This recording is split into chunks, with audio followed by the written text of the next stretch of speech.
सप्रेम जय श्री कृष्ण। आप सभी दर्शकों का हार्दिक अभिनंदन, हार्दिक स्वागत। मित्रों, हम सभी गृहस्थ जीवन में जो भी लोग रहते हैं, हमारी उपासना निष्काम नहीं हो पाती। कुछ न कुछ कामनाएं अथवा आकांक्षाएं, अभिलाषाएं, मनोकामनाएं जीवन में बनी रहती हैं। अधिकतर शास्त्र की विधि पर जब कोई संत महात्मा प्रवचन कर रहे होते हैं तो कुतर्की लोग उस पर अपना तर्क देते हैं कि कबीर जी ने ऐसा किया, तुलसी जी ने ऐसा किया। भाई, तुलसी और कबीर होना इतना आसान नहीं है। कबीर जी ने जो किया वे कबीर जी ही कर सकते थे। यदि आप गृहस्थ धर्म में हैं तो आपके लिए जो विधान है, प्रवृत्ति मार्ग का जो विधान है, और यदि आप निष्काम, आपको कुछ चाहिए ही नहीं, तो आप चाहे मरा मरा जपें, चाहे राम राम जपें, आपको कोई फ़र्क पड़ता नहीं है।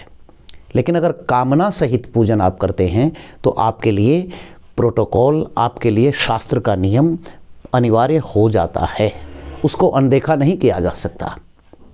हाँ, यदि आप अपनी इच्छा से, अपनी मर्जी से कुछ भी करते रहें तो उसका परिणाम प्राप्त होता है या नहीं होता है, इस बात में भी शंका है। आज मैं छोटा सा टॉपिक लेकर आया हूँ आपके बीच। कई बार हम घरों में, पूजा स्थल में पूजा भी करते हैं, पाठ भी करते हैं, नित्य नियम करते हैं, लेकिन फिर भी मन अशांत बना रहता है। तो हमें आज के वीडियो में ये देखना है कि कहीं बहुत छोटी सी गलती, जिस पर हम आसन पर हम पूजा करने के लिए बैठते हैं, कहीं उसमें कमी तो नहीं। तो शास्त्र कहता है, इस पर मैंने विस्तृत वीडियो पहले भी डाला हुआ है, लेकिन फिर भी आप संक्षिप्त रूप में सुने।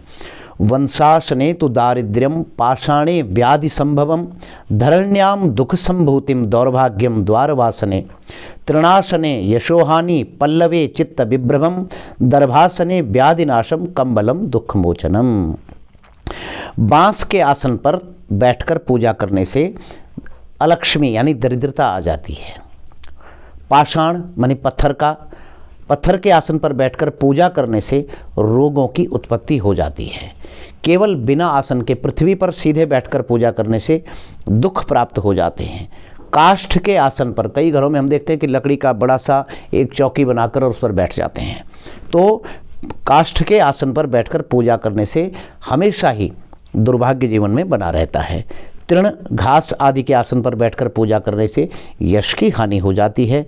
और पल्लव कहते हैं पत्तों को, पत्तों के आसन पर बैठकर पूजा करने से चित्त का विभ्रम यानी एकाग्रता प्राप्त नहीं होगी, मन अस्थिर हो जाएगा। कुशा के आसन पर बैठकर पूजा करने से रोगों का नाश होता है। कंबल के आसन पर बैठकर पूजा करने से दुख का नाश होता है। पूजा में आसन पर, किस आसन पर हम बैठे हैं, हमारी मनस्थिति, हमारी एकाग्रता या पूजा के जो परिणाम हैं, हम किस प्रकार के आसन पर बैठे हैं, इस पर निर्भर करता है।